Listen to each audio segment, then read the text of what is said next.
Hello and welcome to Masterclass number 16. My name's Morag Gamble from the Permaculture Education Institute. Tonight's topic is all about small-scale kitchen gardening.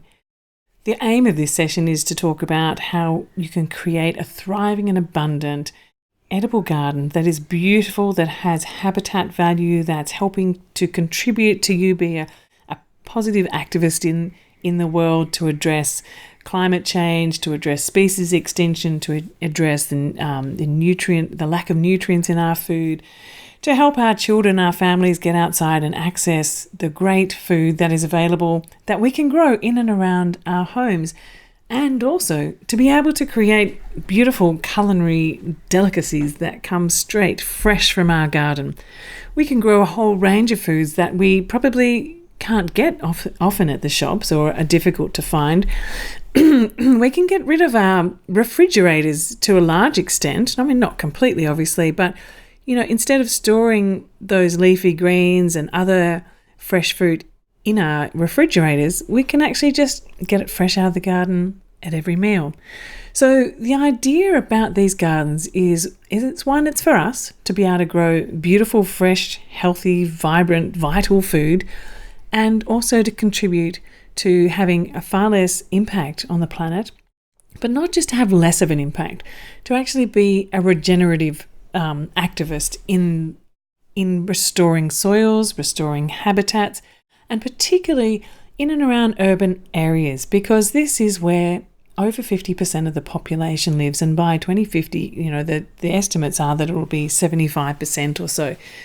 Massive amounts of people living in small areas, completely dependent upon accessing food that needs to be grown in large areas in monocultures that's trucked across the country and across the world. That in order to grow it that way has to be done in such a way that we actually we don't really like how it's being grown, but we seem to be trapped in this system unless we start to look at other ways of growing as much as we can ourselves, ways of supporting local food systems, community food systems, and filling the niches in and around our cities, our schools, our offices, wherever we are, with beautiful, abundant, thriving gardens. And so that's the topic for tonight's session. Now, this topic was actually suggested by a number of people who are part of the education programs I run, but also comments that come up on various forums. So looking at, okay, I don't have a homestead, I don't have a large piece of land, but how do I actually do this in my small space? So what I'm aiming to do tonight is to really look at some of the key things that you can explore, and depending on where you are, because there's about 1,200 people signed on to see this class tonight. I know that you're from all around the world, so welcome. I know that you're from all different climates and backgrounds. So what I'm really focusing on is looking at strategies of what you can do to really look at amplifying what you grow and creating thriving systems that are simple to manage. So that's kind of my underlying goal of tonight's session. So I'm Morag Gamble, and I'm the founder of the Permaculture Education Institute. I also put out a whole range of different programs through our Permaculture Life, so the blog and the YouTube channel. And I also run something called the Ethos Foundation, which is the sister organisation of the Permaculture Education Institute. We sponsor people all around the world to gain free access to permaculture education, and we support primarily lots of youth programs and young women's organisations to ripple out permaculture education and regenerative food system education in villages. So why grow food? What is the importance of actually growing food in our small spaces, in and around our cities and towns? I mean, there are so many different reasons. I'll just mention a few. So from my perspective, I think that being involved in growing your own food really helps to engage us with this idea of living a one planet life. So there are studies that are being done that look at how much, if everyone lived, say, like an average Australian, how many planets do we need to support our resource use and to absorb our waste? So Australians, for example, are up around 5 planets, well over 4 planets. And it's crazy. We only have 1 planet. So we can't physically think about how that is a fair and equitable and possible future when we're all living way over the resources that are available for a life that can be continued. And we're coming up against so many simultaneous crises at the moment. And one of our key challenges is to go, okay, how can we live a 1 planet life? And how can we actually regenerate the systems, regenerate soil systems, food systems, forest systems, water systems, and also our own body systems. There is so much ill health in the world at the moment based around our food system. Some of the key impacts for climate change are related to our food system. Some of the key most of the key impacts to do with our ill health are related to our food system. The contamination of our waterways, the erosion of the soils. We need to change our food system. I'm not pointing any fingers at any particular one. It's the system as a whole that's not working. And part of changing that is actually making a commitment and making an action towards living a 1 planet life. And so this is what that is about, to be able to create a beautiful, regenerative way of living that means that we have beautiful food, the natural systems are being regenerated, and habitat is restored for other species. And that every day we have access to beautiful, fresh, nourishing food that you can just simply walk out of your home into your courtyard, and to be able to find that you can possibly get enough, at least, even from a very small space, to be able to have some fresh, vital food every day in your meals.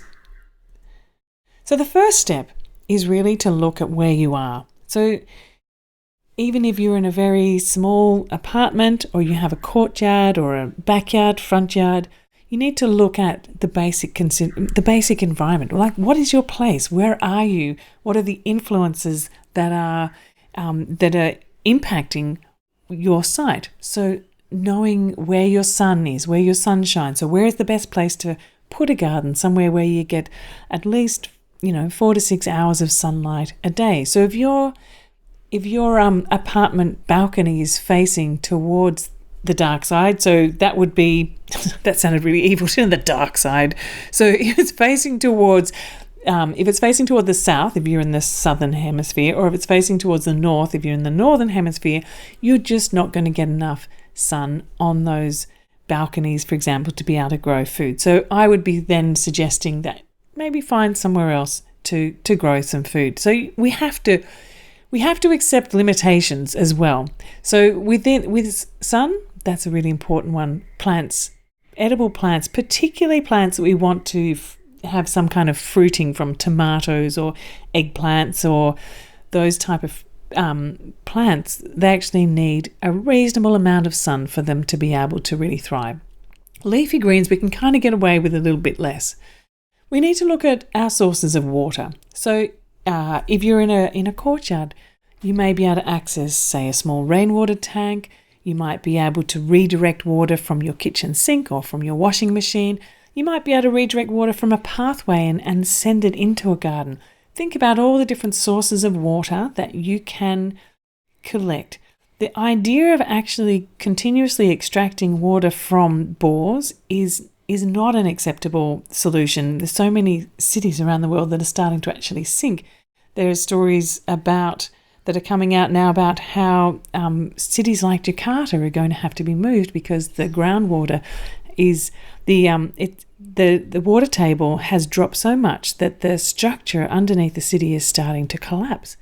And also, if we're thinking about watering our garden with water that's been treated and that's been pumped, the embodied energy and all that the processing that's gone into the water that comes into our garden from a tap is also has a high impact.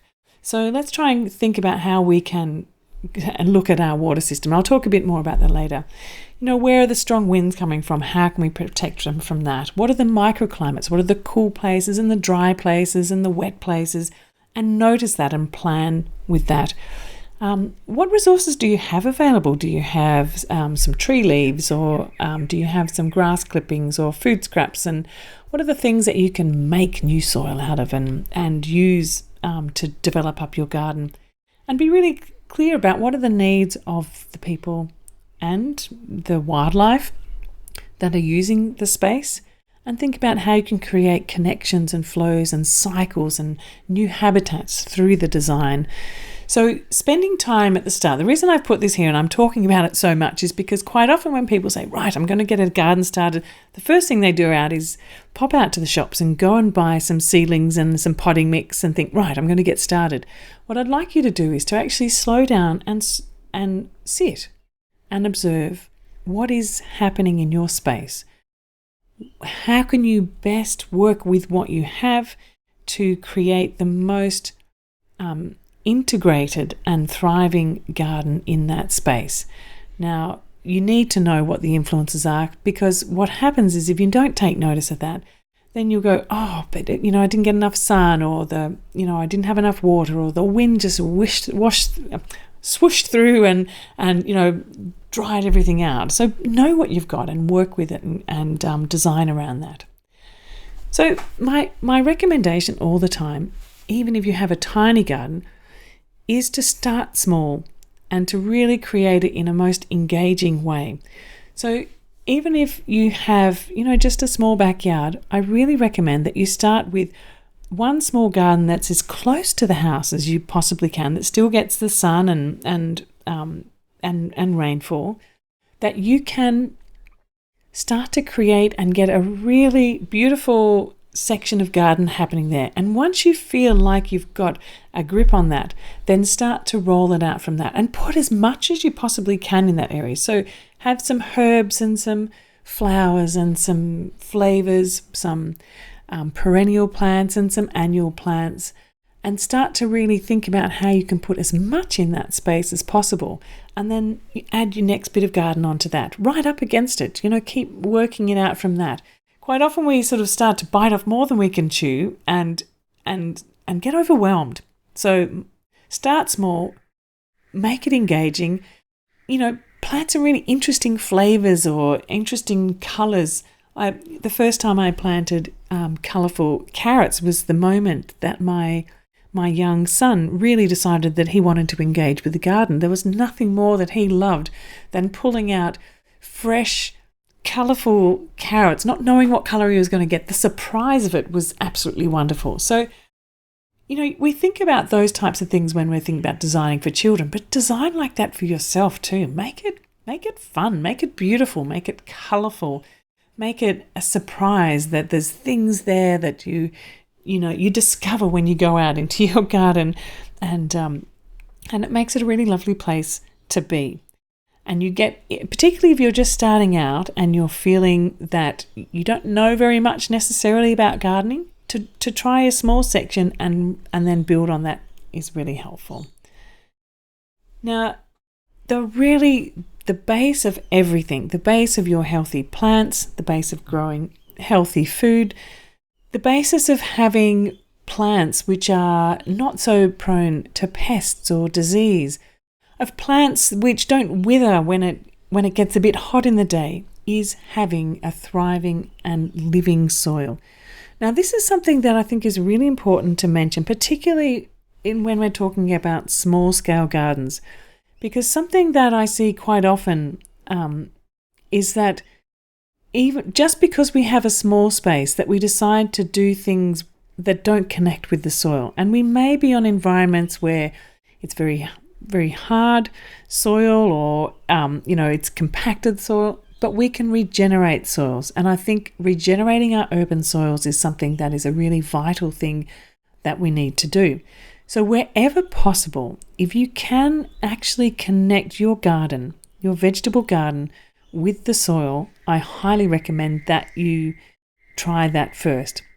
Rather than separating what you're doing from the soil, putting barriers between the soil and unless you have a highly contaminated environment, or you have a completely concrete paved environment. Obviously, that's going to be a difficult thing to do to connect with the soil. But if possible, aim to connect your garden with the soil, because the soil roots and what happens once the soil starts to activate is much larger than what you can possibly even imagine. There is life, the life in the soil. There's more life in the soil than there is completely on the top of the, above the soil layer. It is this thriving ecological system when activated, and the plants which grow in activated soil do so much better.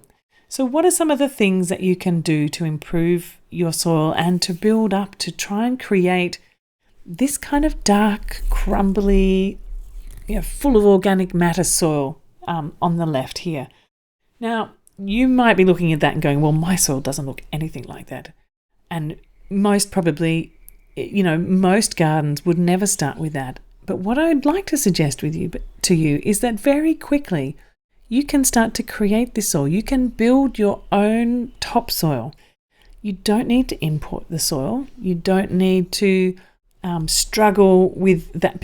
Quite often I find that imported soil is denatured soil.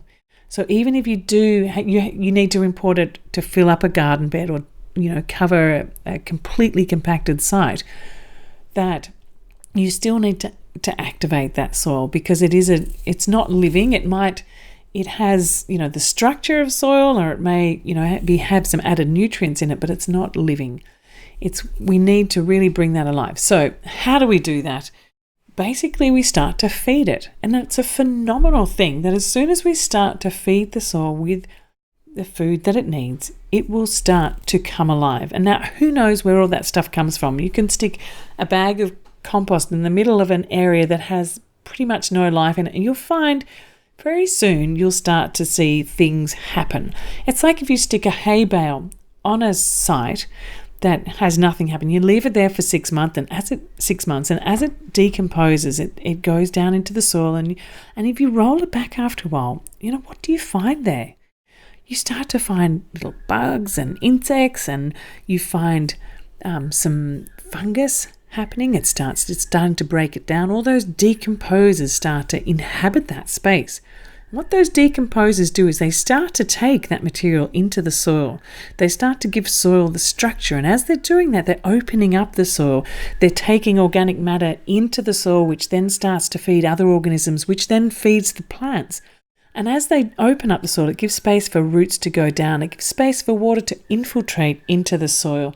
And everything starts to ripple from that. So if there's just one thing that you can do is just to constantly add material on top. It can be grass clippings, it can be manures, it can be leaf mold, collected leaves from all different places. Probably avoid things like lots of eucalyptus leaves or lots of pine needles. But if they're part of the mix, that's okay. Just a complete layer of that would probably not really activate your soil quite as well. So, or if you're making compost, just to lay that out, you could actually seed it out with a whole lot of green manures possibly, and just chop and drop those materials.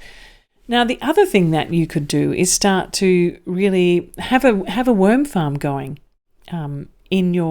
with all your food scraps, so you can have that on your veranda as well. So if you are just on a veranda, if that's all you have, then you add your food scraps into a worm farm, and the liquid and the castings from the worm farm go directly into your pot. So that is kind of like it has life in that material. It's not a dead material that comes out of a bag. Stuff that comes out of a bag is dead stuff. Stuff that comes out of a living system that's thriving with worms is alive. That's the stuff that we need to add. You can add other things as well to help build structure and build organic matter and help to feed those things, like your food scraps, like coffee grounds, and particularly in our cities and suburbs and towns, there's a preponderance of coffee grounds available to us. So go and ask at a cafe, take a bucket in, maybe make some arrangements with them to go and collect it. What other types of things can you collect? Maybe you can collect some food scraps from neighbours. There's little groups forming now where people actually, if someone wants food scraps and someone else doesn't have a garden to do it, there's these apps and community networks that are forming.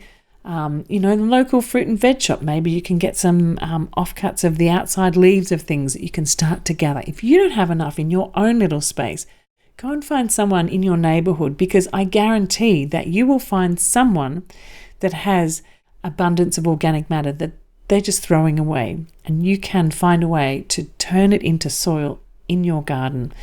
Now, other things that are kind of help to kickstart if you've just got absolutely nothing and you're still building those networks. So the coffee grounds, but also cocoa peat. But it is an imported product and it's something that has to get processed. So if you can avoid it, then that's good. But it helps you to really improve the moisture holding capacity of your soil, because when it gets water added to it, it acts like a sponge. So these types of things can help to kickstart your soil building process. But after a while, the idea is that you grow enough things to just keep chopping and dropping back into the soil, that your food scraps keep getting composted and returned back into the soil. Maybe you have a worm tower. So this picture on the left is a very simple example of a worm tower. It's a pipe that's sunk into the ground, and underground there are holes. So I have a YouTube film all about how to set up a worm tower, so you can go and have a look at that. I'll put the link down below. So basically you sink this pipe in and you lift off the lid and you put some food scraps into that pipe, and there's compost worms inside that break that down and take it in. They don't actually take it into the soil. Other things come in and take it from there. So it's like this little acupuncture point of fertility, and it takes materials out into the garden from there. So you can have a series of those set up in your backyard, depending on how big your yard is, where, one day you put it in this, and the next day you go and put it in the next one, and then the next day you put it in the other one. So the idea is not necessarily to have one spot where you take all your compost, but you keep taking your compost to different places around the garden. Maybe you just take a little shovel and you dig it in and you bury it. I mean, that's also a really great way to activate soil. The picture in the middle here is of an old bathtub in a community garden, a very small garden in Brisbane, where they have, well, it's actually not that small. It's a really lovely little community garden though. They have this bathtub and it's filled with a plant called azolla. That's that floating reddish fern looking thing. And if you scoop that off, leave some there so it can keep spreading and doubling, scoop it off and use that as your own fertilizer. So you're growing things in the garden or composting in situ to be constantly improving your soil. And the picture on the right, you can see the little compost bin stuck in there in the middle of that garden area. The idea with that too is that you don't keep taking your food scraps there forever. That bin, once it's full, you let it settle down and compost, spread it out, put your mulch over the top of it, plant into that, move the bin somewhere else, and then get that bit of garden happening. If you're wanting to plant a fruit tree, you might put that in the spot where you're going to put the fruit tree, get the soil really thriving and alive, and then move it off, spread it around, put your tree in that spot. So it's this idea of moving the compost bins rather than moving compost around the site. And so we're constantly building soil fertility. And one of the really great ways of doing that is applying no-dig gardening methods. Because one of the key things we need to remember is that as I mentioned before, that the soil is alive, it's a living system. And that when we start to chop into the soil, we're actually breaking a lot of particularly the hyphae threads, the mycelium network, which is what actually act as root extenders to take from the ends of the roots of the plants. They head off into the soil and collect nutrients and moisture and minerals and bring it up into the plant. I learned at school that, a plant went into the soil, its roots collected the moisture and the nutrients and brought that up into the plant and had that relationship. But that's just such a small part of the story. The bigger part of the story is that the mycelium network underneath the ground is like this great big internet of the underworld. There's recently in Canada, there's been a new colony found that's 2,500 square kilometres of this one fungal organism that connects all of that forest. It's phenomenal. what it means is that it actually helps to extend the plants, keep the plants healthier. It makes them more robust and resilient when there's, variations in temperature and moisture. It helps the plants to fight off pests and bugs, because if one plant starts to get eaten, through this underground network that sends messages to the other plants, which release something that would make the plant less yummy for the insects to eat. So, there's all these different things that about that network that are so important. So what I do is I build on top and I build up rather than dig down. And you can see these little pathways there. So there's a contour pathway that helps to collect the moisture, and then the water goes down into the path. So and that's like a soak. So it helps to soak moisture into the ground. The plants have this beautiful thick amount of organic matter to grow in. That's compost, and it's very thickly mulched. And so you can just see there that the idea of a no-till garden is not that you don't necessarily ever, you need to dig in a little spot to plant your plant, but you don't have to turn over a plant. Every time you turn over the soil, every time you turn over a whole garden bed, you actually disrupt the whole structure of the soil and the habitats for all those living things. So I prefer to top dress. It's what happens in a forest. You imagine everything just kind of falls down, all the leaf matter falls, and the soil life itself takes the material down into the soil, into the places that it needs it and wants it to be. We can't create the homes for that soil life. It does it itself.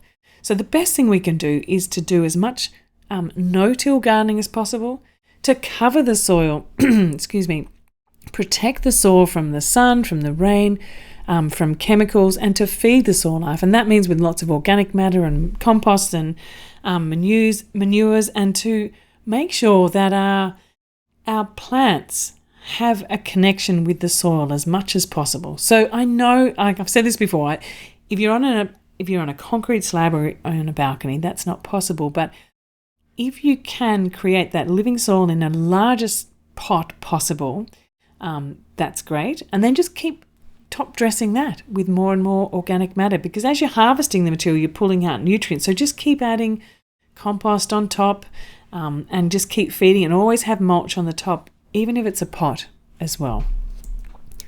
So the idea, as I was just saying, is to keep feeding the soil. So even when something's finished, what I do, I don't clear the whole garden. I'll just make a space where that's finished, that little crop is finished. Maybe it was a whole lot of lettuces, they're finished. I don't necessarily actually pull out the whole plant either. I'll just snip it and lay it down on the ground, and then the roots stay in the ground and they help to open up the soil and break it up even more. They provide an organic matter that feeds the soil life, and then the top actually adds organic matter in the surface, and I add a little bit more compost on top, and then more mulch. And so then into that is where I plant. Now the key thing about this is you can see that there's plants in and around that haven't finished yet, or are perennial plants, and on the root systems of those are all the life inoculants that will very rapidly help to recolonize that disturbed bit of soil. If we completely empty a garden, and we have separate little spots where this garden is done and then it gets emptied out, it has to start from scratch. So help nature along, help nature to regenerate nature to regenerate your soils in your garden by keeping those perennial plants or other plants in and around it. Now, having a water conscious design is really important. I mentioned this right up front. There's this idea that we can really make a difference in the type of gardening in terms of reducing our water use and our water impact by thinking about these things. So we need to slow the water, spread the water, sink it, store it, and we also need to reuse it too. So let's just have a look at that for a minute. So by slowing it, what I mean is that if you have some terraces or if you have a pathway, that you can actually slow it and redirect the water to take it where you want it to go. So it doesn't just rush off down a hill or head off down a paved way and down into a drain or off your block into the river somewhere. what you want to do is to actually be able to slow down the water enough so that you can spread it through your garden and sink it into the soil. In order to sink it into the soil, you need to have enough organic matter and a really good structure so that the soil is acting like a sponge, and it is by far the best place to store your water. It's actually in the soil. That means that the plants always have access to it, and if the soil is staying moist, it also means that the soil life has access to the moisture, which will help them to flourish as well. So slow it, spread it, sink it, store it, and then reuse it. So particularly in our urban environments, we have a lot of water that comes out of our homes that we could reuse out in our garden rather than using pumped water from elsewhere or treated water. Can you take the water from your laundry? Can you take the water from your shower? Can you take the water from your kitchen sink? When we're in water restriction times, we do this. We have to do it. We have water limitations on us.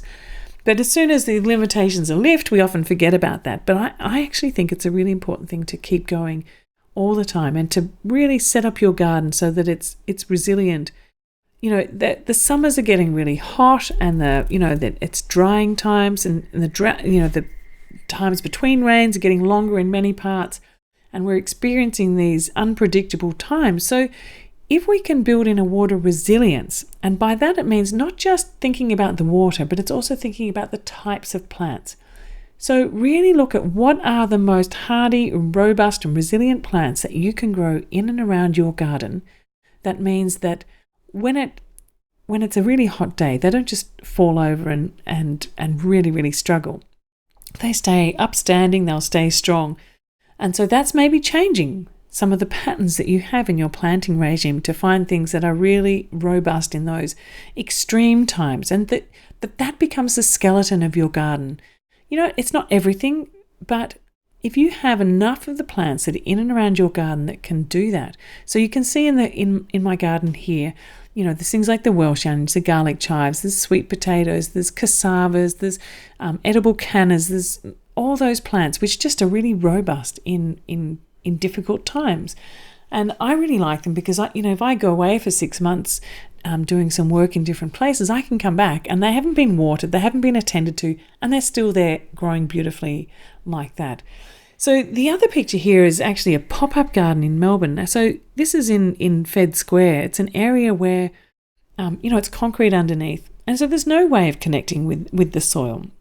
But these gardens are thriving. These are from diggers in Victoria. And so what they did was created these beautiful boxes of thriving mixed garden beds that they have some fruit trees and herbs and vegetables absolutely jam-packed. And they've done so by doing little wicking beds. So that means that there's a reservoir of water. Now, what you notice about these and why they're thriving so much is that they're really big. They're not tiny little pots. So if you've got a small space and you've got a concrete area and you have a chance to grow plants in a really big pot like that, you are going to be able to manage your water much, much better.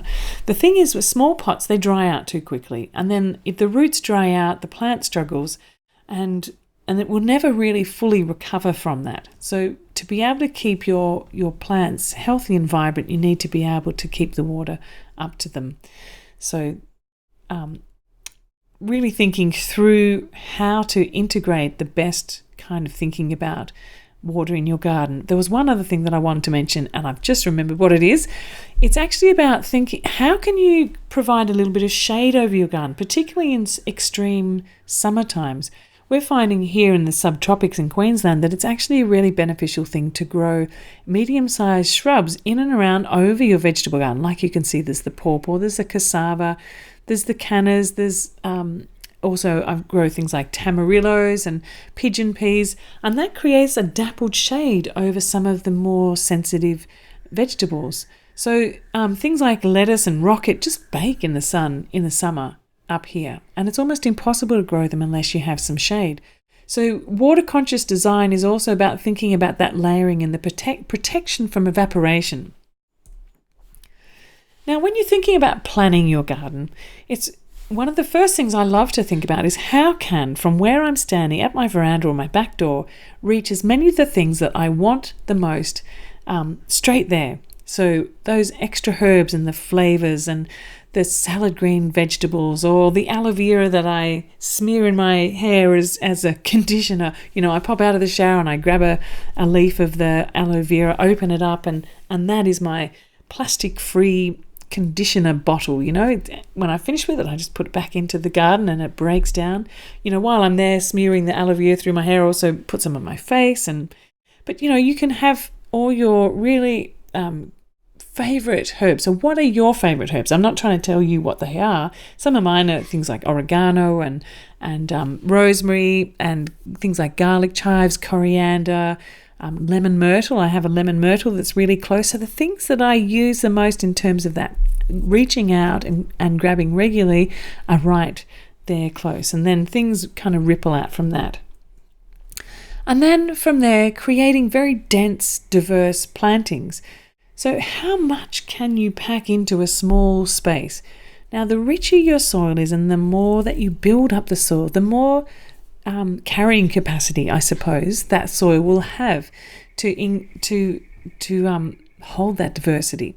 So, I like to try and fill every single niche. And this is the way that, many small-scale gardeners, you can grow much more in a smaller space by filling in all those niches. So you think about what's growing underground. So there might be some root crops, some cover crops, there might be little shrubs. Some things go up on little trellises.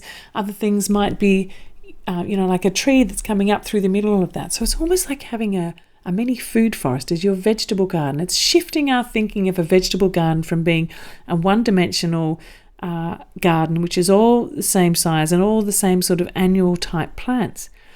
It's a really important thing to be able to start to shift from that, because it helps us with pest management. It helps us with, keeping the soil healthy. It helps us to grow a lot of organic matter. It helps us to create a more diverse diet. It helps us with so many different things. There's lots of flowers all the time, which are attracting beneficial insects into the garden and pollinators into the garden.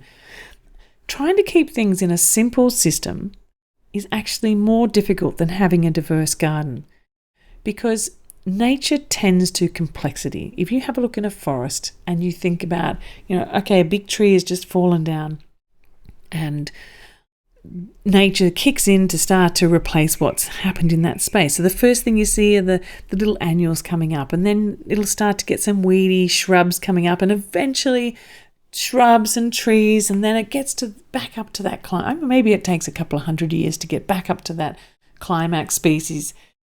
So by trying to keep that system at the annual stage, which is in a forest, the weed, they're just there to kind of cover the soil.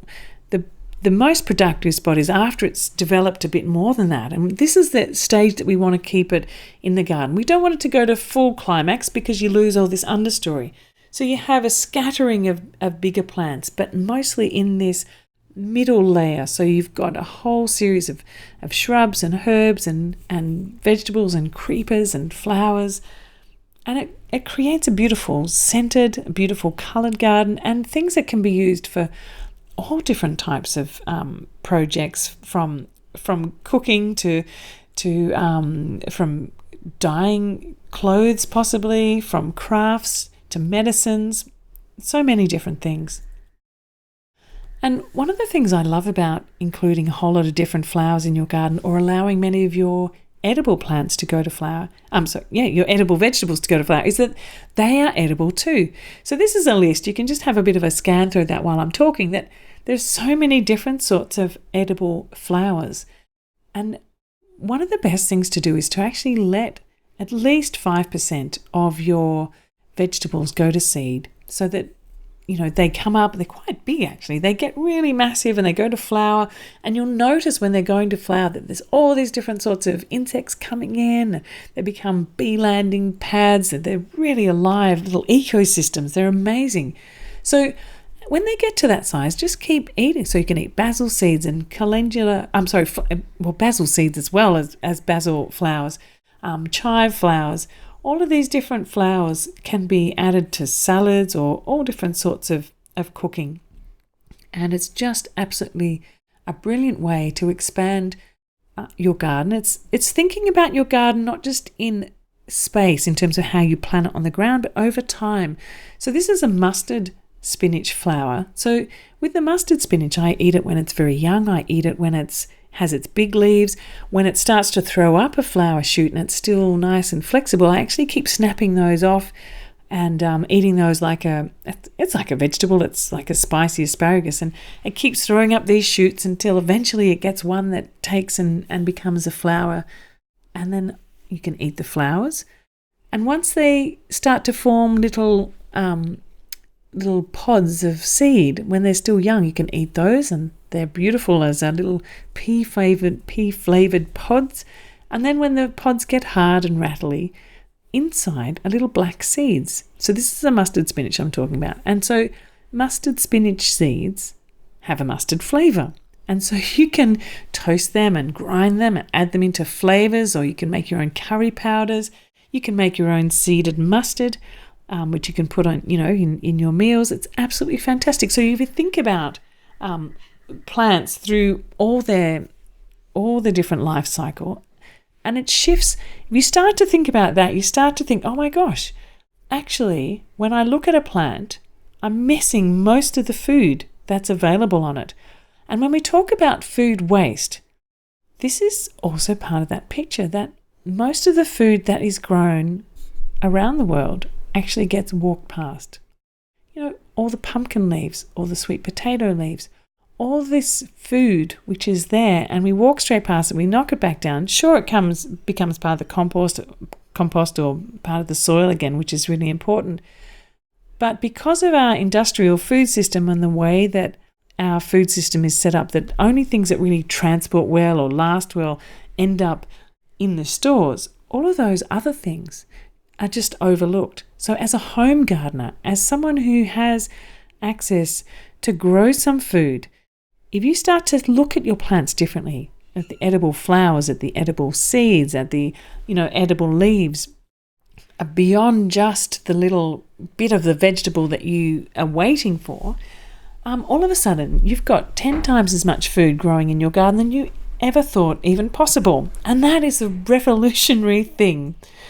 You can also grow your teas. Now, there are so many different sorts of plants that you can grow, and this is just a very small selection that you can include in your garden for teas. So, if you walk down any supermarket aisle or health food store aisle, you'll see masses of boxes of teas. Now, these are very simple things to grow in and around our gardens. And, you can just go and pick a little bit fresh when you want it. So there's no packaging, there's no waste, there's no transportation.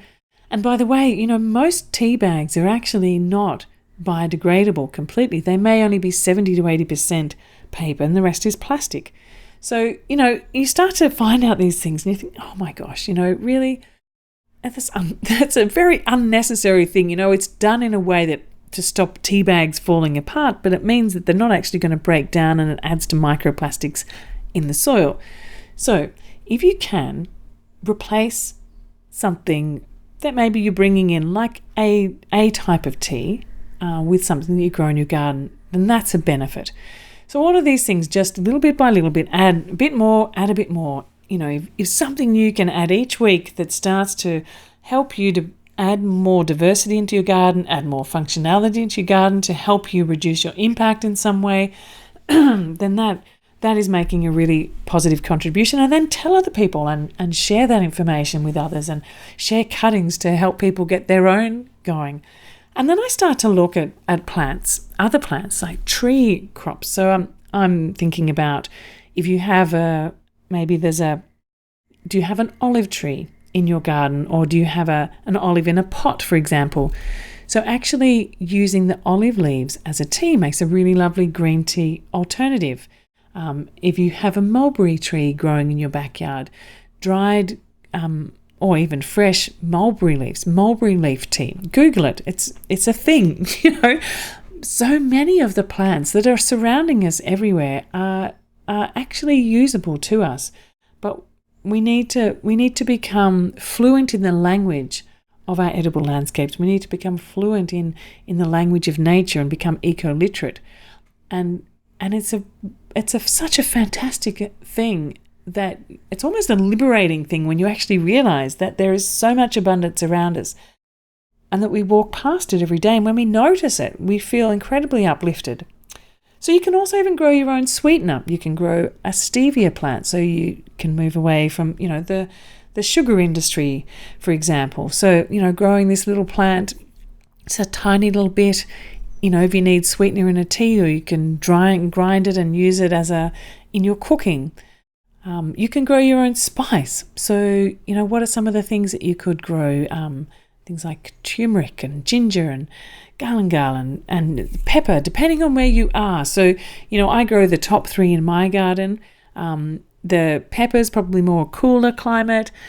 Bay can grow in lots of different places. Curry leaf is probably more a warmer climate one too. So what are the kind of spices that you can grow in and around your region? And include those. And there's some of those ones that you can interplant. So if you've got a fruit tree or two, maybe you can pop it in between. So I often have a couple of dwarf citrus, and in between the dwarf citrus, I have some turmeric and ginger growing. And if instead of having a hedge plant, you could be growing a bay tree, and that makes a beautiful hedge. And so there's lots of others too that you can use as hedges. There's things like little beautiful berries like jaboticabas and grummachamas and acerolas or lily-pillies, lemon myrtle. You can even grow a citrus hedge. So find out what it is that you think grows really beautifully and densely and in your area. If you're wanting to have a hedge or a living fence, you could call it a food hedge, then these are some of the ones that might help you get started in thinking about what you can have. So every single part of your garden, so if you have a small space and there's some things that are just there just for one purpose, maybe rethink them. Maybe think, okay, well that plant's there as a hedge, but what else is it doing? Is it attracting bees? Is it a habitat for birds? Is it a bush tucker that's reconnecting us with indigenous cultures? Is it edible for berries? Is it nutrient? Is it a medicine? Does it provide shade? Does it provide mulch? What are the multiple uses that you can access from this one plant? And the more that we think of the multiple functions of each part of our small-scale food system, you can start to see how you can pack so much more into it while still maintaining, like a really beautiful garden. It doesn't have to be absolutely jam-packed, but each bit plays so many purposes. Now, so how can you get some things started? I mean, I tend to grow lots of things that are grown from cuttings. So you can take a section of a sweet potato and just plant that out. You can take a clump of different sorts of onion, for things from the allium family, from society garlic to Welsh onions to scallions, all different sorts of things, and you can unbunch them and spread them out. Or if you have some seeds, you can, if something goes to seed, collect your seed. Start to grow things that are actually from non-hybrid varieties so that when they go to seed, you can collect them and collect your loo rolls and set up a very simple system that you can actually utilize those as your little pots rather than buying, like plastic starts from somewhere else. And if you've got a recycled takeaway container you find down the street somewhere, you can use that as a tray. So simple ways to do it. Now, if you are just looking at a very small garden, or you want to bring some things right up onto your veranda, might have other space, but you just want to do something on your veranda, you might want to think about doing something called, one pot wonders. So you might have a salad pot, which has, a mixture of lettuce and mizuna, coriander and rocket all planted together, or a tomato and herb one, so maybe it's your Italian meal pot where it's got, your tomatoes, your basil, your oregano, parsley, things that you're going to put in that type of meal. Or maybe you want a mint one. It's your teapot, your mint teapot, and you could have all different sorts of types of mints growing in there. Mint's actually one that's does kind of take over quite a bit. So it's, even you'll find the mints jostling. You might want to end up having, different pot for a different mint, but really maybe try and avoid putting the mints in with other things because you'll find that they do really jostle for space. Really what type of flavors do you want? Mediterranean flavors, or do you want sort of like an Asian flavor, spicy pot? What kind of meals would you like to cook? And then, maybe have a pot that just has all those sorts of things together. Because typically, when you're thinking from a culinary perspective, the things that go together tend to grow together. And that's a really important point. So all the Mediterranean type foods, and with those flavors, have been, they come from that particular part of the world. And things that have come from like the spicy chili, lemongrass, Thai basil, coriander, all come from a more tropical, subtropical, humid environment.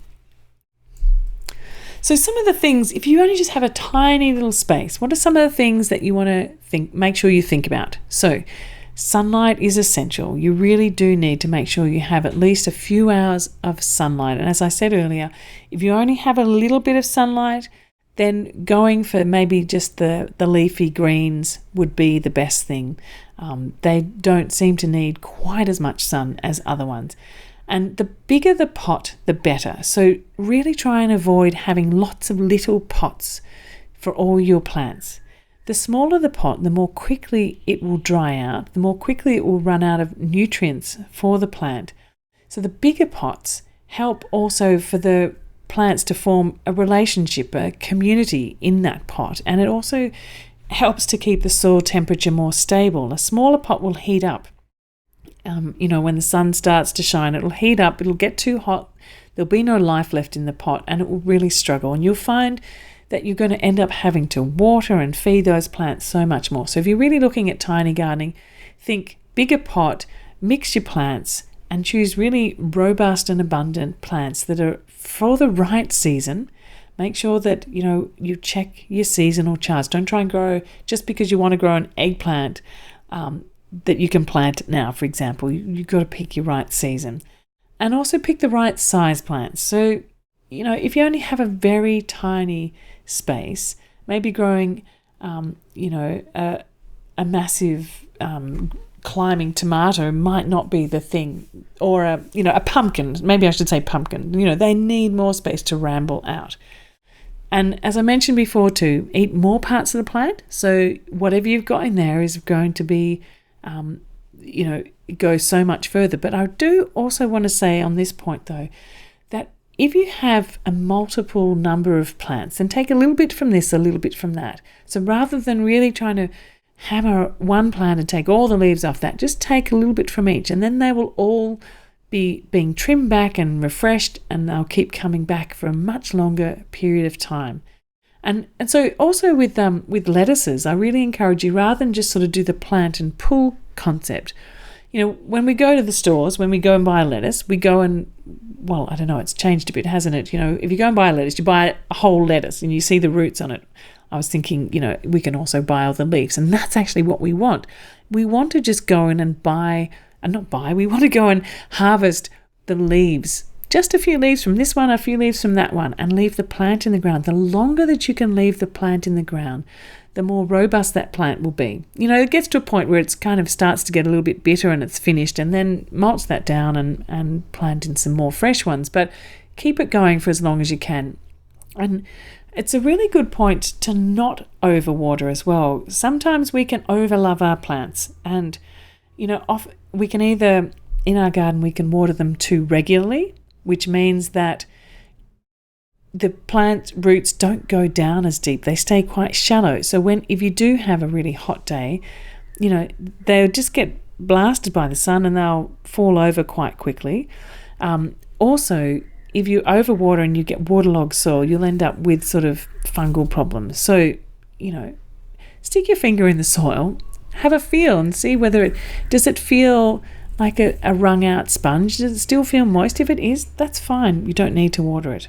But make sure that when I'm saying feed soil regularly, I'm not saying you need to be doing lots of product adding. But if you have a pot, you do need to feed it more than you do if it's just in the ground, because in the ground, the soil life is actually processing all this material and bringing things in from all over that your plants can access.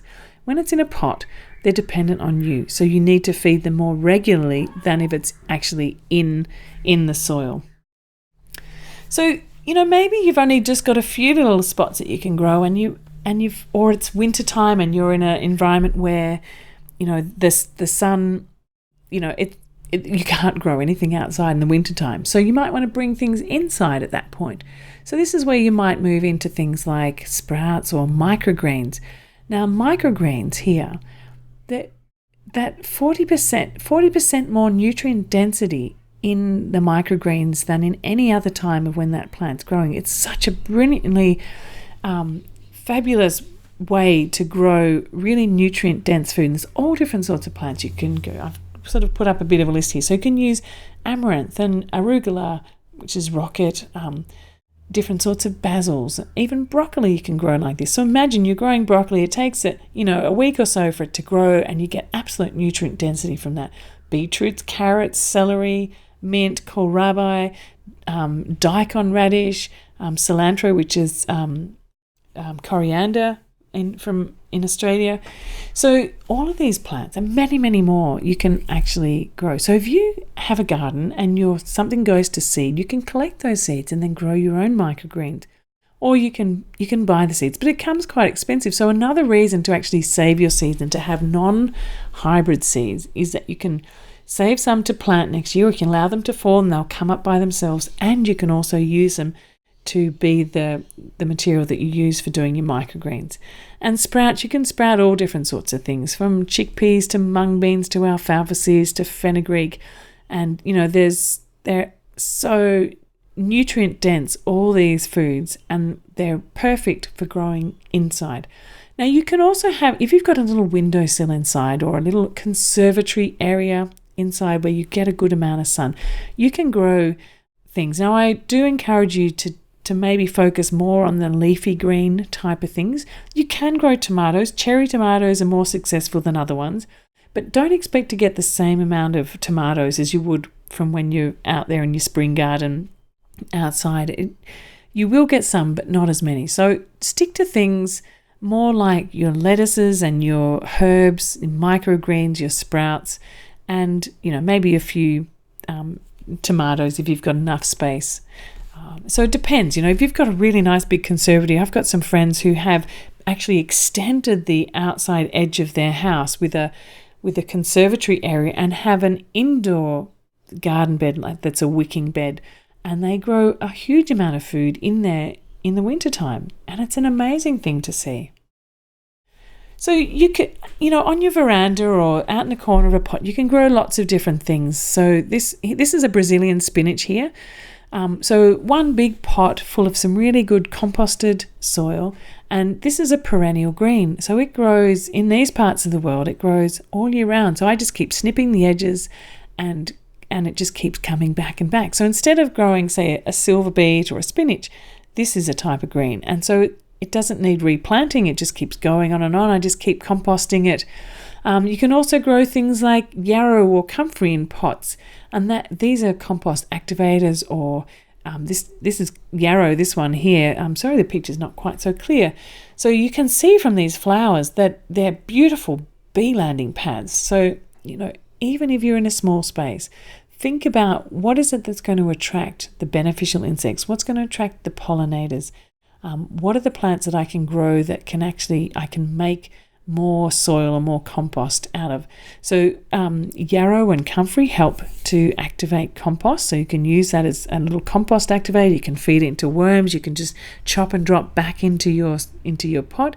Maybe you could even grow a pot of something like oats, for example, and then you use that and you get your oat straw and make your own mulch in your own small garden. I mean, the potential is endless, really, and it's kind of fun to experiment.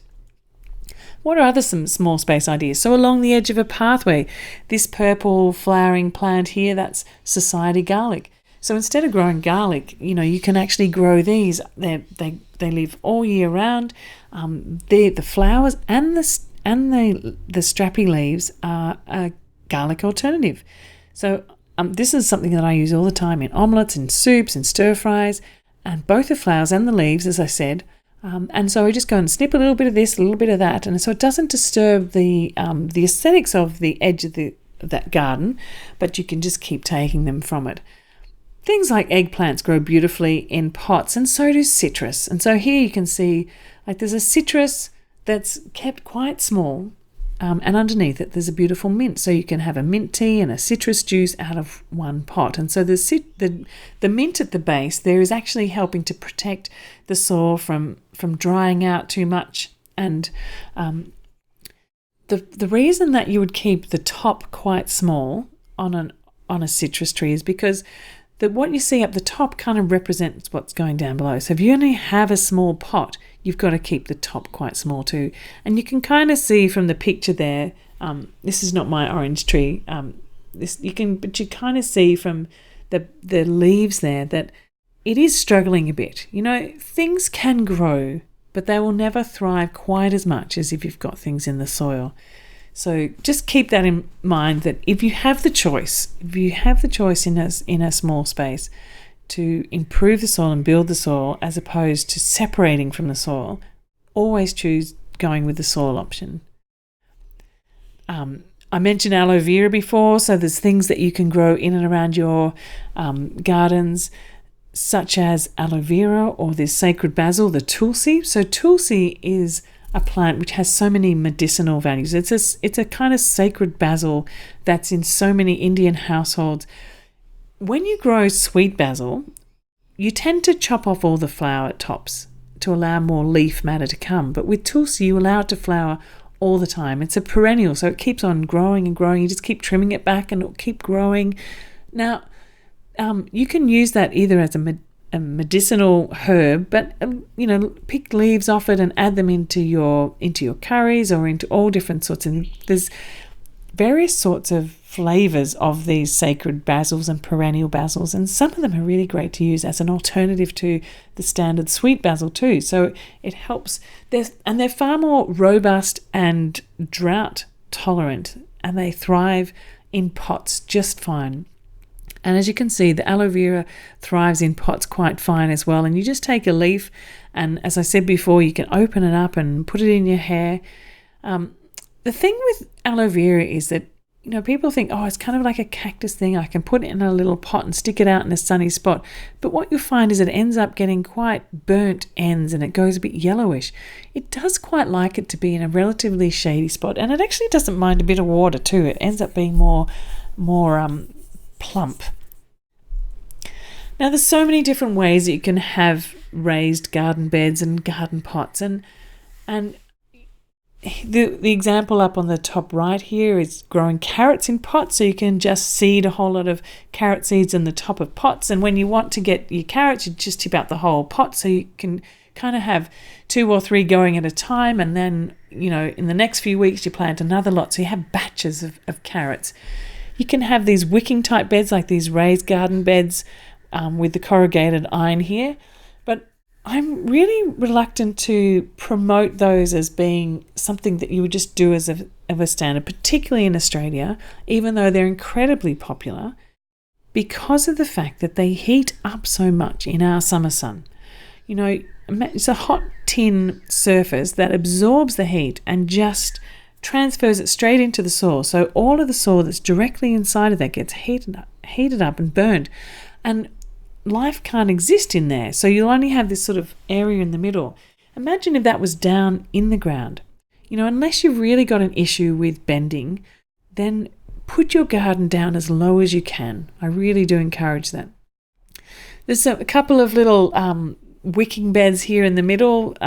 You can see they're raised up.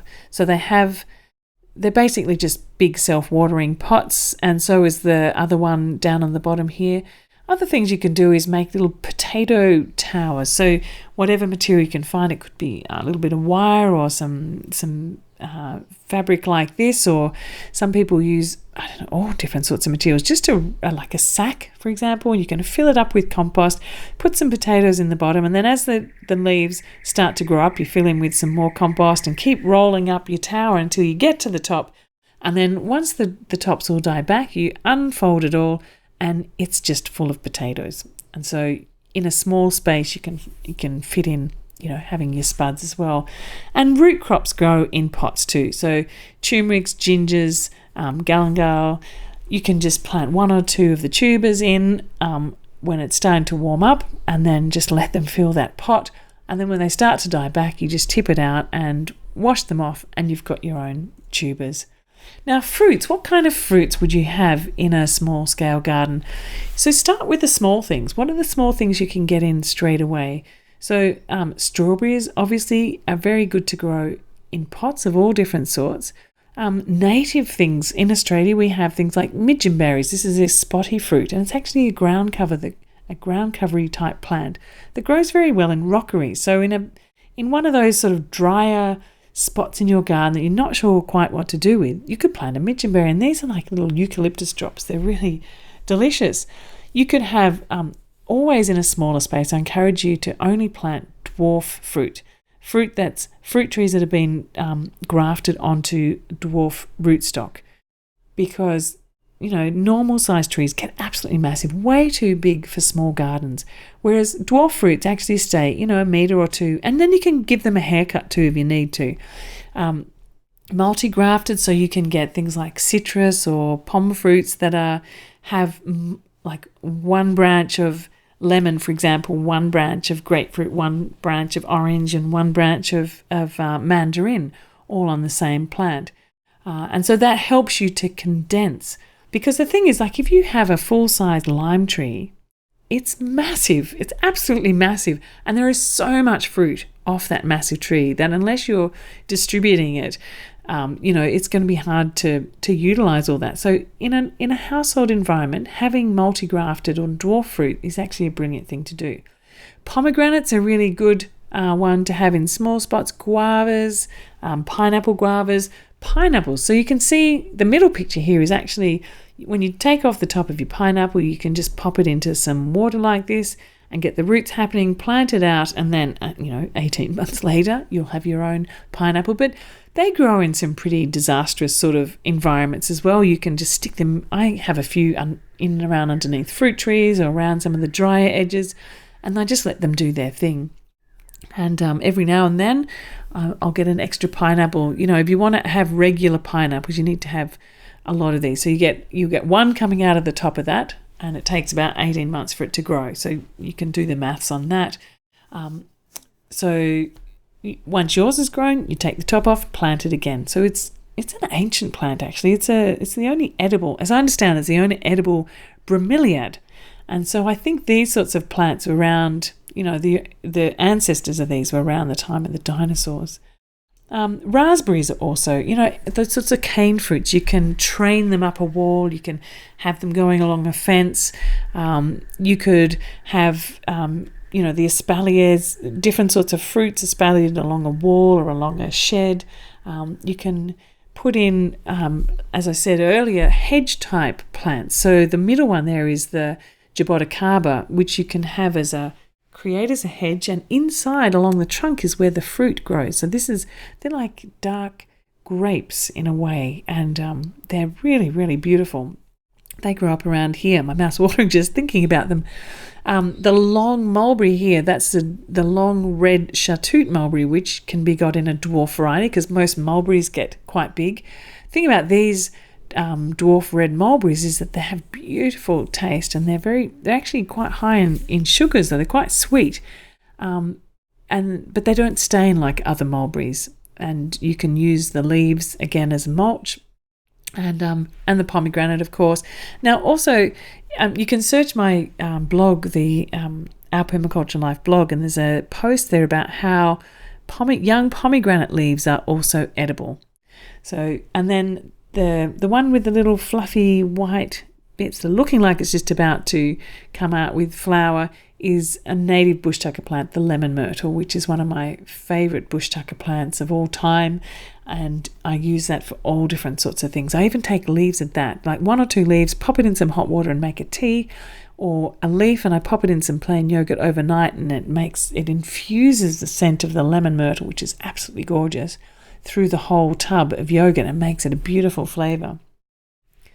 Now, if you have a space, and I highly recommend that you try and find a way to have a little pond of some sort, because the pond, not just for growing food, the pond is really important for attracting bees, for providing, bees won't go too far without water. You can also have It could be a frog pond. It could be, any kind of beneficial insects. Little birds really love to come in and access some kind of water. So you might want different types of water for the different animals. Think about what they need. The thing is that if you have frogs and lizards and little birds in your garden, they're also going to be helping you with pest management. So it's a double bonus. Now, some of the things that you can grow in your little ponds as well are edible plants. So starting up on the top here, this is kangkong water spinach. So it is an incredibly abundant, fast-growing, easy-to-grow, warm climate, leafy green. And down below, you can also see some more kangkong, and there's some lemongrass around the edge, and you grow things like watercress, beautiful sorts of plants that can be in these moist environments. In the middle, there's taro, and in the blue bucket there is water chestnut. So just a couple of water chestnuts planted in some compost in the base of a little pond or a bucket of water like that. And by the time that those water chestnuts grow and fill up that pot and then die back on the tops, which is the indicator that they're ready, you tip it out and your bucket will be full of water chestnuts. Keep a couple and do the same thing over and over. And in the meantime, if you've got a little log in there that the bees can land in and they can come in and access the water, these multifunctional water features are also really important. So I've mentioned this a little bit already, but this idea of really thinking about how you can fill in those spaces where you've got a fair bit of shade. So leafy greens, so things like, lettuces and rockets will do fine. Things like, this is the Brazilian spinach, which is the next one along, and kales I find actually do really quite well in shady spots and continue on and on. Some of the kales I have been growing for 3 or 4 years. I just keep taking, the leaves off the edge and keep the growing stalk going up strongly. Every now and then it looks like it's starting to get a little bit, eaten, but I feed it up and mulch it up well, and then it'll throw out some new shoots off the side and off it goes again. Sometimes some of those shoots I can actually just gently slice off and then take that as a new start to plant another one. And in and around underneath the shade of some of your citrus trees, you can have other things growing. So you can see under this citrus tree, there's an aloe vera growing beautifully. There's some lemongrass. There's some society garlic. So you can fill in these niches and really make the most of all the spaces. If you have an area underneath a fruit tree that's not being used, think about how you might be able to fill that space. And that's that kind of stacking concept of how you can create this beautiful multi-textured, multi-coloured, self-maintaining garden, and really make sure that you do select plants that you can save year to year.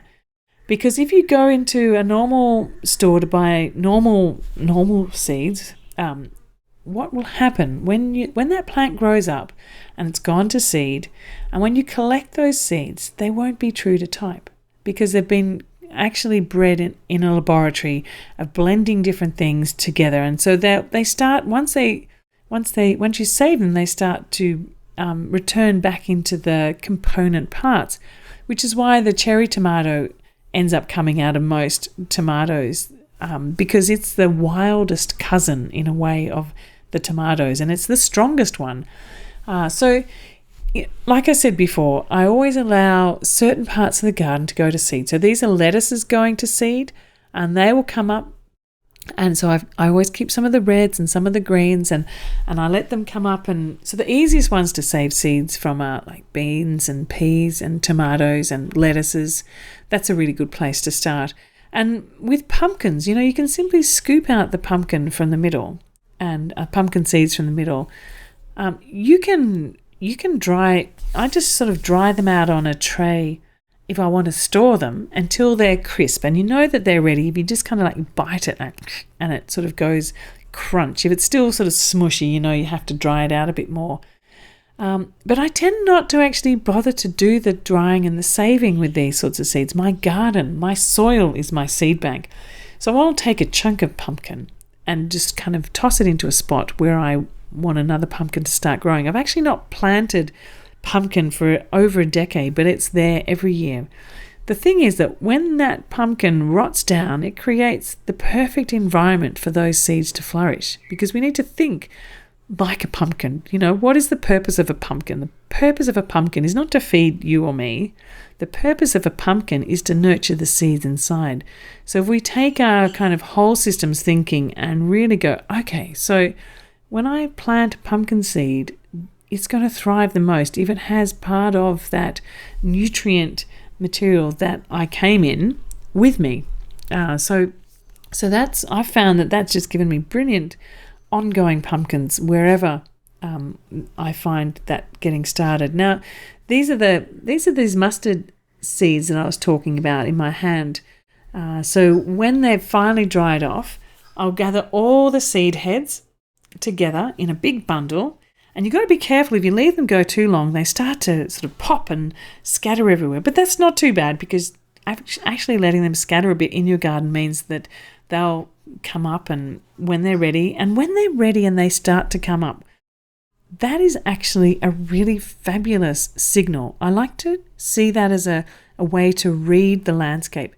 When those self-seeding plants start to come up like that, say like a mustard spinach, it's an indicator to me that the soil temperature, the ambient temperature, the moisture is right for that type of plant to start growing. So you go, okay, mustard spinach is starting growing, that's a brassica. Okay, it's time to start planting other brassicas. And, so when the pumpkins start to self-seed, okay, it's gourd time, start to put in all the sorts of things that are of that family. When the coriander starts to self-seed, okay, it starts to put in that sort of family.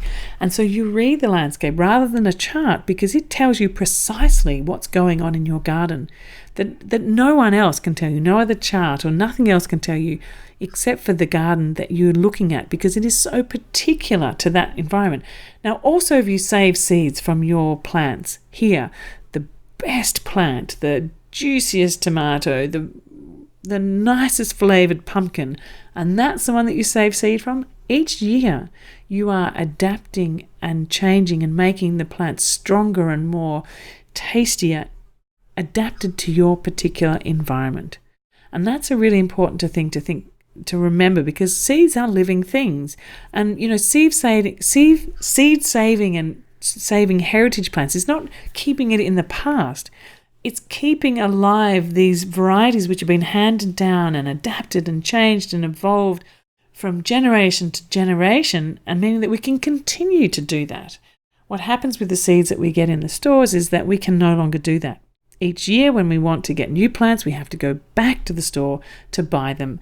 And they're not seeds that have come out of our soils or our climates or our environments or, adapted to our particular type of, microbiome in the soil. That it's different. And then it takes a while to get them adapted. So saving seeds, trading seeds, being part of a seed network is something that I highly encourage you to do for so many reasons. Now, you could also think about integrating some small animals. You could have some guinea pigs to help you manage a little bit of garden area and do some fertilizing and eat some of the weeds and offcuts from your garden. I don't particularly do this, but some people eat guinea pigs. So if you're wanting to have like a very small thing that you can actually eat, that's one thing. Quail. Quail is a very lovely little bird to have in a small garden, because they don't take up much space. They're quiet. They lay beautiful eggs, which you probably need about 5 quail eggs to 1 chicken egg. But that's okay. You can have a little flock of quails, which, you can have an area where you have some pavers on the bottom and fill it up with mulch and let that be their space. And they love to scratch around and find little insects, and you can feed them little bits of greenery from your garden and have some little seed for them. And they will produce a beautiful amount of eggs. And the thing about the eggs is that there's actually more protein per gram, because the yolks are bigger than the whites. And so that is a really great option. And just keeping them protected, you can let them out every now and then, but I tend to kind of like to recommend to keep them in their spot to enable them to keep safe in particular. Now, chickens, of course, as well. In small-scale gardens, you can have chickens. But I do recommend if you've got a small garden, that you probably be wanting to create a really beautiful chicken pen that they kind of stay in, and you bring the food to them rather than letting them out, because they'll end up scratching out all of your garden and will be really disappointing. So in a very small garden, you tend to keep your animals in a space, and you bring the material that they need to them. I think that makes sense. Yeah, I don't need to say more about that. Now, everything that you do in your garden is about creating habitat. It's habitat for you. It's habitat for your beneficial species, for the pollinators, for the local birds, for any of the animals that you've introduced into your system. And it's really about thinking, okay, what does this whole system need to thrive? And how can we feed that system and nurture that system and regenerate the habitats and create new habitats that actually what ends up happening is that you get more life than you've ever had before, and you get more abundance than you ever had before in that space. And it starts to become this thriving, alive, vibrant garden. So you might want to add in some little homes that attract things to start again. You might want to introduce some native bees into your garden. And you can start to think about, well, how can I reduce my dependence on fossil fuels by incorporating some solar cooking opportunities or solar drying opportunities.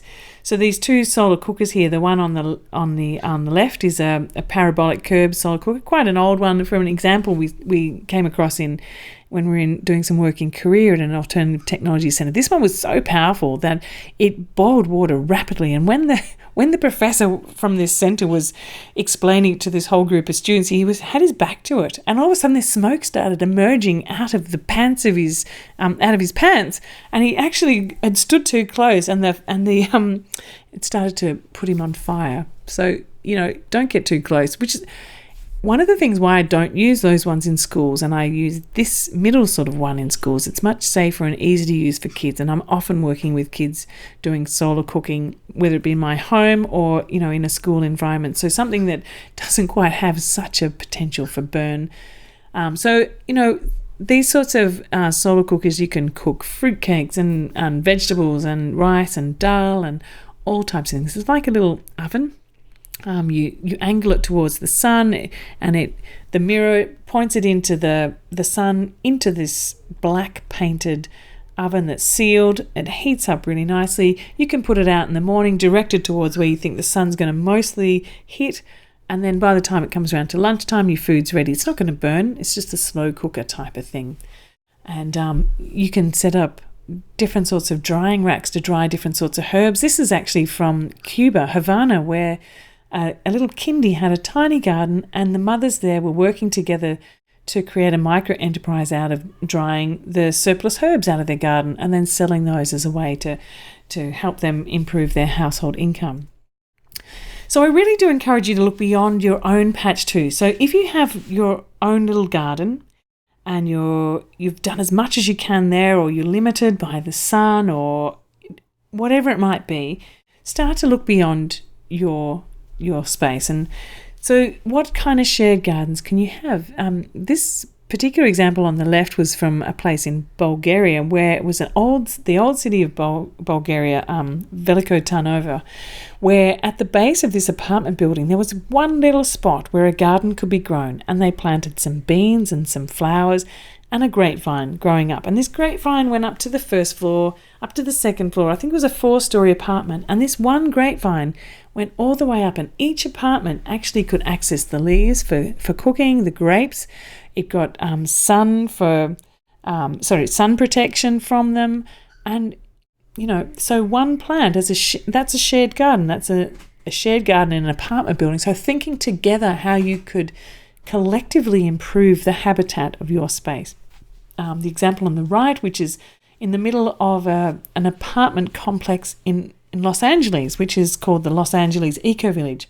So they have a kind of like a co-housing around the outside, and the middle is all developed as permaculture gardens. So they, some of the apartments you can actually reach out and grab fruit from your second floor window, and you come down and you can harvest from this, you can bring your food scraps down, and there's little picnic areas and play areas and all sorts of things. So, just because we live in cities doesn't mean that we can't have quite large gardens necessarily if we start to think about how we could do it together.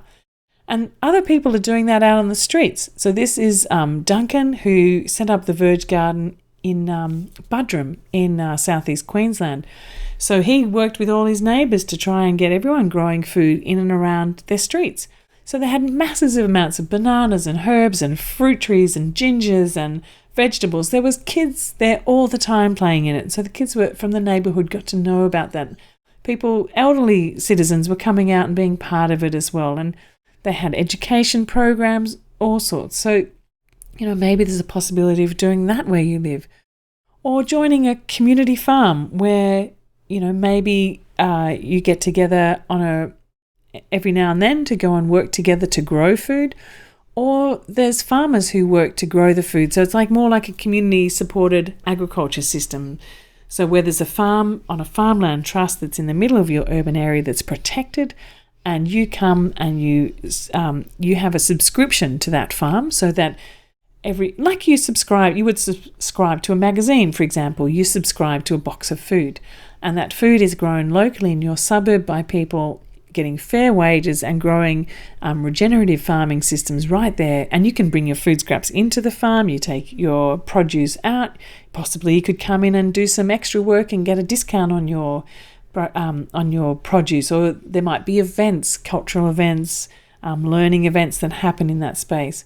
And this example on the right is actually where in a eco village, it's actually like a co-housing neighborhood in Denmark, where they've pushed all the houses back a bit to leave a farm in the middle. So all the wastewater comes from the houses into the farm. They employ a farmer that then sends all the produce back into the homes. But closer up to the houses, they have areas for allotments and chickens. And so this shared group of chickens is managed by, it's winter time, so there's not much happening on the ground there. It looks a bit denuded, but that's just because it's just coming out of a really cold time. The chickens there are looked after by about a dozen families. So once every fortnight, it's your turn, if you're a member of that collective, to be the chicken keeper. And so you go out, make sure the chickens are all okay, feed them, collect the eggs, and then that's your egg source for the rest of the fortnight. And then it's someone else's turn the next day. And so it actually, a lot of people say, I don't have time to do this kind of thing. I really, but if you can think about or find space to do this type of collective community farming, it really changes things.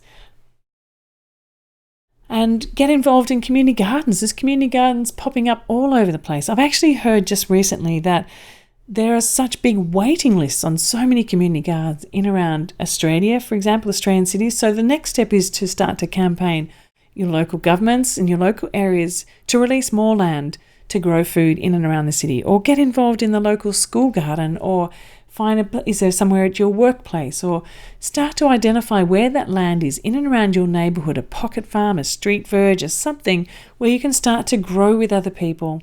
And because it's a great social thing, you get to learn with other people. The garden's not completely dependent on you. There's other people with different levels of skills and time. And it's a really great way to learn and to access food.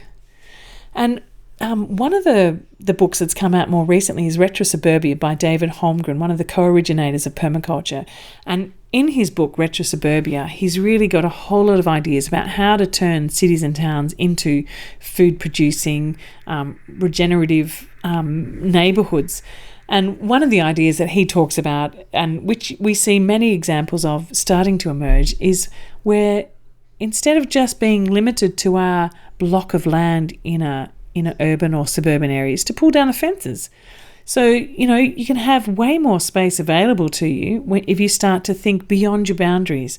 Or maybe you start to map and think about your neighbourhood as an orchard as opposed to what you've just got on your backyard. So, you might have the oranges, your neighbour might have the figs, your neighbour down the road's got the lemons, and you have an exchange day. And so you start to think more broadly beyond the boundaries of your place. So I hope there's been something that's been really valuable for you in this session. These masterclasses are sponsored by the Permaculture Education Institute, and what we do in the Institute is actually teach permaculture teachers. So my goal is each year is to have at least 1,000 people trained as permaculture teachers to ripple out so that more people are teaching permaculture in communities, in schools, in their neighbourhoods, in their workplaces, wherever they are, to weave in that permaculture design thinking and permaculture education. So the course that I offer online, which you can start anytime, is a permaculture design certificate course and a permaculture teacher certificate course. So it's really about creating a sustainable livelihood out of, or regenerative livelihood out of doing permaculture education. So the idea is that anytime that you like, you can start to do this course and you can work your way through it at the pace that fits you. So each week there's a new module that comes out and you can choose to keep up with that pace, or if your life is kind of going off in a different tangent, it's a little bit busy, you can put it aside for a week and come back to it another week. There's no deadlines.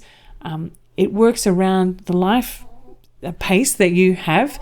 And at the end of it, the idea is that you will actually have developed your own permaculture design for your place or a school garden or a garden of your choice, and a couple of other designs as well. And you also start to teach. So before you've even finished this course, you're actually on your way to becoming a permaculture designer and a permaculture teacher. So if you're interested in finding out more about this, log on to permacultureeducationinstitute.org, or you can send me an email at morag@permacultureeducationinstitute.org, and I'd be happy to chat with you more about that.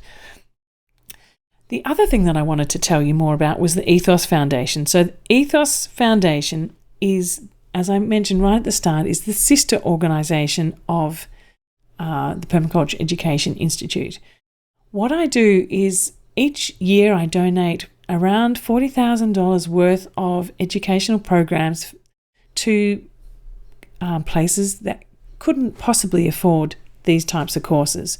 So we have students in Zimbabwe, in Kenya, in Uganda, Indonesia, India, all over. There's people who are part of the Permaculture Education Institute programs in 5 continents. People have large properties, people who are academics and teachers, and people who are stay-at-home mums, and people who are retired, people from all different backgrounds, all different climates. But I really do feel a distinct need to support people who are at the front of the impact of climate change. They're the ones who are actually being impacted the most, but have done the least to contribute to the changes. And this type of knowledge is really important. So one of the recent projects that you may have seen me talking about is the Women's Permaculture Education Program in the west of Kenya that's run by a women's self-help group. They've been organising a permaculture design course that's focused on supporting young women, youth, local farmers, and each of those people who are going to come and do that course, there's 30 people, they'll be going out and taking their learnings back out into their community. So we've been raising $100 per person, which covers their education so that they get a permaculture design certificate. And we're also just decided to send out each of those people back into their communities with a kit of seeds that they can actually use to distribute and become stewards of seeds in those local communities.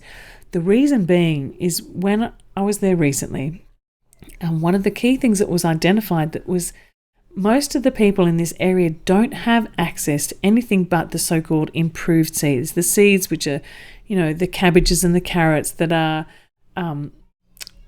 laboratory made, that rely on heavy fertilizers and chemicals, and that can't be saved from year to year. And they just simply don't have access to seeds. So our goal is to offer this permaculture education so they can create this to support their developing local livelihoods and local food nutrition and resilience with climate change, and also to start to regenerate the seed banks in their local communities, as well as looking at how you can reclaim the local traditional plants too. So if you could possibly spare any amount is wonderful. We're accepting $100 per person, but you don't have to donate $100, even $5, $10, $50. Some people have just decided to say, okay, I'm sponsoring a person to be part of this, which has been absolutely brilliant. And thank you to everyone who has there's one individual who's sponsored 3 people to be part of it. And so thank you so very much to you too. Now, the other part of this is that the women who are organising it are setting up an education and demonstration centre. So I'm trying to find a way to also help them to access a piece of land that they can independently set up this education centre, which becomes kind of like a bush university for permaculture, a field school where people can come and learn and trial things. And so anything that you can donate towards this. The Ethos Foundation is a registered charity that I run, and it's associated directly with the Permaculture Education Institute. And I know the people that we're donating to, so I know that they're authentic projects, and I know that they're organised. I've been mentoring them through this process, and I am very clear that every single bit of money that comes in just goes straight to the community, to the people in need. So if you can help me, that would be absolutely wonderful. And the next project that we're supporting, so I'm going to continue to support this group of people. It's kind of a long-term mentorship program and support program. But I'm also starting to work with some young Indigenous people in Australia. So I actually can't seem to keep up with the requests that I'm getting. I'm just trying to do project by project. So if anyone feels like that they could help with that too, I'm really open to ideas for that. But I'm just very conscious about the fact that some of the best help that we can give to people is through personally supporting and being not just a distant body that throws money at a project, but there's a relationship, a long-term ongoing relationship that we can support people. And, the impact that I've seen so far is phenomenal. Like this woman here, Sakina, for example, she came and did a course in Uganda last year. She's actually a refugee who fled the Congo 10 years ago, and now she's been living in the far west of Kenya for over a decade. And after doing that course, she's actually gone back into her community, become the key leading educator in growing nutritious food. She works with schools, she works with women, she's helping to transform what's going on there. And it's absolutely amazing that just to, educate a woman and you're actually helping a whole community. It's a phenomenal thing. So thank you for listening, and I hope you've enjoyed this session. Remember, observe, start small, build your living soil, create some habitat, make the best use of everything you've got, grow lots of perennials, and look beyond your space into your neighbourhood, and also to how you could possibly help people in other parts of the world also do this too. So thank you for attending. The next masterclass will be August the 26th. So it's always the last Monday of each month. And the topic, I'm going to put up a little poll and you can tell me which topic you would like. Or if you're listening to this afterwards in a recording, you can always send me a message about a type of topic. Like I said earlier, the topics for these masterclasses is always dictated by what you're asking me to give more information about. So let me know what you'd like to find out more about, and I will craft something around that. So thanks again for joining me. It's been wonderful to have you here. I hope that there's something in this session that will help you to really activate and create a more thriving, edible landscape in a small space wherever you are. And I hope to see you next time.